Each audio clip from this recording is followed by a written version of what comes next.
Olá, meus queridos, tudo bem com vocês? Hoje, segunda-feira, né? Vamos dar continuidade à nossa aulinha de português, certo? Então, hoje a tia Jana vai começar de uma forma diferente. Pega o livro aí de gramática, que teve alunos que teve dificuldade em responder a atividade que foi passada na aula anterior, da página 63. Então, a tia Jana vai fazer essa correção hoje, tá certo? Então, vamos lá. Pega o livro de gramática na página 63, vamos fazer a correção da atividade, ok? Primeira questão, leia a tirinha a seguir. Pedro, continuo sem entender o que é sujeito. É o ser que pratica a ação verbal, Serafim. Foi assim que eu vi no livro, mas se eu digo minha barriga roncou, quem é o ser que praticou a ação? Suas lombrigas. A gente consegue entender, né, que isso aqui é um texto de humor, né? Aí a questão A diz o seguinte: essa tirinha critica de forma humorada a dificuldade de se definir o sujeito de acordo com uma definição incompleta, mas existe outra definição problemática ainda muito comum. Faça uma pesquisa em outras gramáticas e procure essa definição. Então, qual seria uma sugestão de outra definição que você poderia colocar como resposta? Que o sujeito é o ser sobre o qual se declara algo, ok? Então, essa poderia ser outra opção, né? Que o sujeito é o ser sobre o qual se declara algo ou alguma coisa, ok? Então, vamos lá para a questão B, na página 64. As tirinhas são textos em quadrinhos cujo objetivo é produzir humor, geralmente por meio de uma ação ou fala inesperada por parte do leitor. Pensando nisso, indique qual é a fala responsável por quebrar a expectativa do leitor. Gente, vamos só analisar um pouquinho aí, ó. A pergunta mas se eu digo minha barriga roncou. Se nós formos pelo tradicional, a gente faz a pergunta, para a gente descobrir o sujeito, a gente faz a pergunta a quem? Ao verbo, né? Quem é o verbo? Roncou. Aí você pergunta, quem roncou? Minha barriga, né? Seria uma resposta mais coerente. Quem seria o sujeito? Mas, como é um texto de humor, ele deu como resposta o quê? Suas lombrigas, né? Aí, ó, ele pede o que aqui, ó? Pensando nisso, indique qual é a fala responsável por quebrar a expectativa do leitor. É exatamente suas lombrigas. O leitor não estava esperando que ele desse como resposta que o sujeito era suas lombrigas, não é verdade? Então, essa é a quebra, né? E que dá o humor no texto, certo? Então, a resposta correta da B é suas lombrigas, ok? Vamos lá para C? Agora explique porque, utilizando a definição que você encontrou, não seria tão simples identificar o sujeito em um período como minha barriga roncou, né? Por exemplo, gente, caso utilizássemos a definição encontrada para localizar o sujeito da oração, retirada da tirinha, poderia ocorrer alguma confusão, pois seria possível a conclusão de que o sujeito seria o próprio menino que fala, pois é a respeito dele que se declara algo. Ele está faminto, né? Então, ou seja, há realmente uma dificuldade em encontrar o sujeito dessa oração. Então, quando ele pede para que a gente consiga explicar, né, você pode falar com suas palavrinhas, né, que o sujeito da oração retirado da tirinha, ela pode ocorrer alguma confusão, né, como a gente pode ver, que ela diz assim, minha barriga roncou.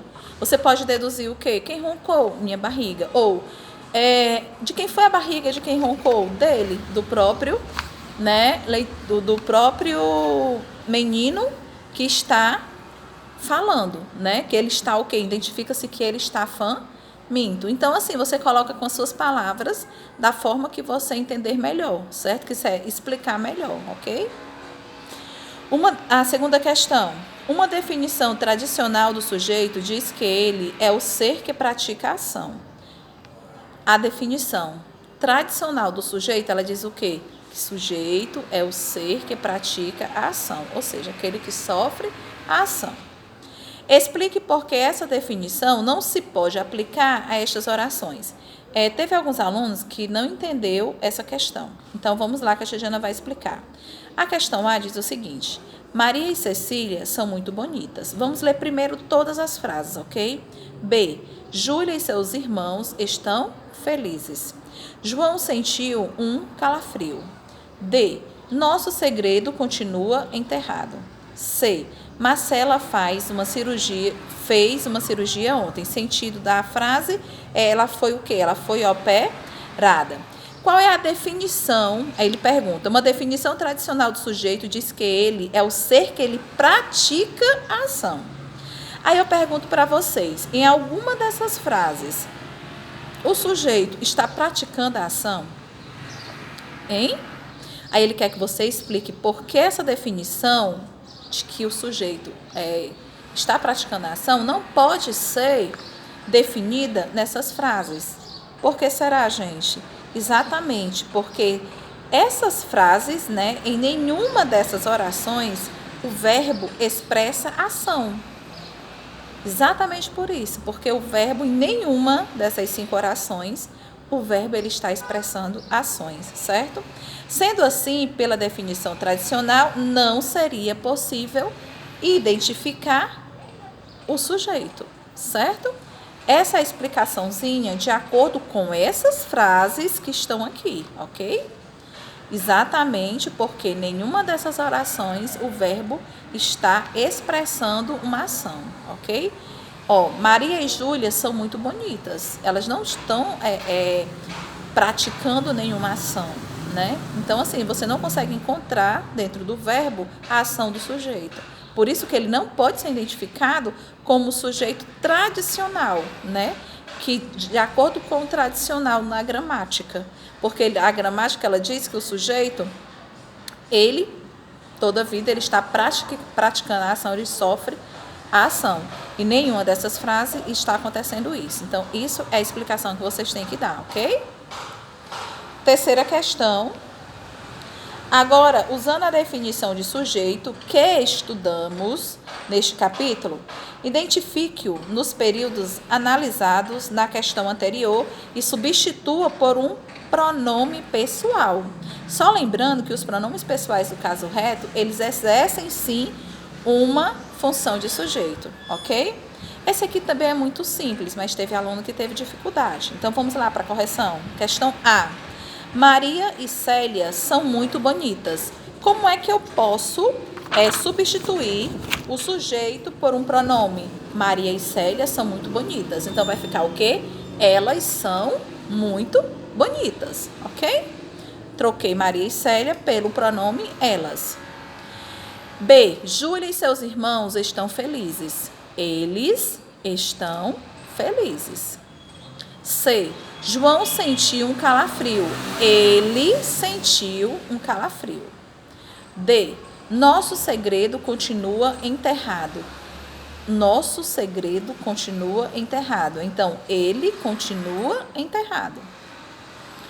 E. Marcela fez uma cirurgia ontem. Ela fez uma cirurgia ontem, ok? E a quarta questão. Avaliando o emprego do verbo continuar no primeiro quadrinho, é correto afirmar que... Então, é correto afirmar que seu sujeito é o personagem Serafim? Não, né, gente? Então, não marca. Não possui sujeito determinado? Também não, né? Também não marca.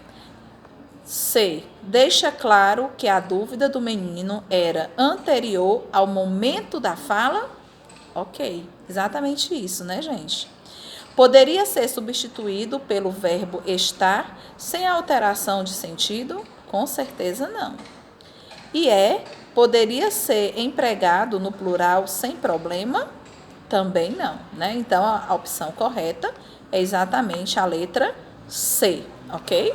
Qualquer dúvida, fala com a tia Giana, se não tiver entendido alguma questão ainda de novo, tá bom? E para darmos continuidade à nossa aula de hoje, certo? Vocês vão fazer a parte gramatical, ainda no livro de gramática, certo? As páginas 65, 66 e 67, certo? Para casa, vamos dar essa continuação. Só para lembrar vocês que o sujeito, ele pode ser colocado no início, no meio e no final da oração, certo? A tia Jana vai só fazer a leitura de alguma dessas frases para que vocês, quando forem fazer, já não sintam dificuldade, tá bom? Por exemplo, a letra A. No início da tarde, o sol estava coberto de nuvens. Aí ele pergunta, quem é o sujeito? Olha aí, gente. No início da tarde, o sol estava coberto de nuvens. Quem é o verbo? Pergunta-se o verbo. Quem estava coberto de nuvens? Resposta, o sol. Então, o sol é o sujeito, né? Ele está lá no meio da frase, certo? E quem é o predicado, tia Diana? No início da tarde estava coberto de nuvens, ok? Olha aí, ó, a questão B. Foi identificada uma espécie de aranha na floresta amazônica, né? O que foi identificado na floresta amazônica? Uma espécie de aranha. Então, uma espécie de aranha é o sujeito. E quem é o predicado? Foi identificado na floresta amazônica. Entenderam? Vou falar mais a C, ok? Caiu uma telha do alto daquele prédio, certo? O que caiu do alto daquele prédio? Uma telha, né? Então, uma telha é o sujeito e o resto caiu do alto daquele prédio é o predicado. Então, vocês vão fazer nesse mesmo ritmo todas essas outras questõezinhas da página 65, ok? Na página 66, ele traz um texto, onde vocês vão ler esse texto e responder de acordo com o mesmo, ok? Na sexta questão. Na sétima, ele pede, complete as lacunas com o sujeito mais adequado. Se for necessário, faça uma rápida pesquisa. A tia Diana vai aqui responder algumas com vocês e vocês depois dão continuidade, tá bom? Letra A, tem lá, tracinho. São responsáveis pela segurança do país. Quem é que é responsável pela segurança do país, pessoal? As Forças Armadas, né? B.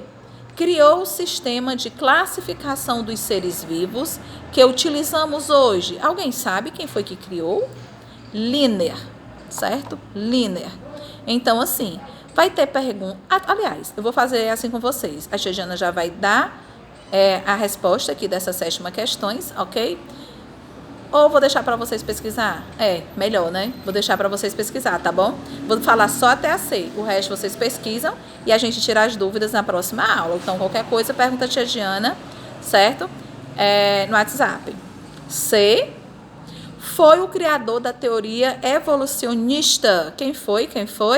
Charles Darwin, ok? Então, as próximas questões vocês pesquisam e respondam, ok? E vão responder até a página 67. A tia quer que a hora que vocês foquem. Quem teve dúvida na atividade anterior, né? Tirei as dúvidas agora e se alguém tiver errado, corrija e faça corretamente. Respondam agora da página 65 até a 67, né? Alguma dúvida, pergunta. Bom desempenho, bom trabalho e até a próxima aula. Cheiro!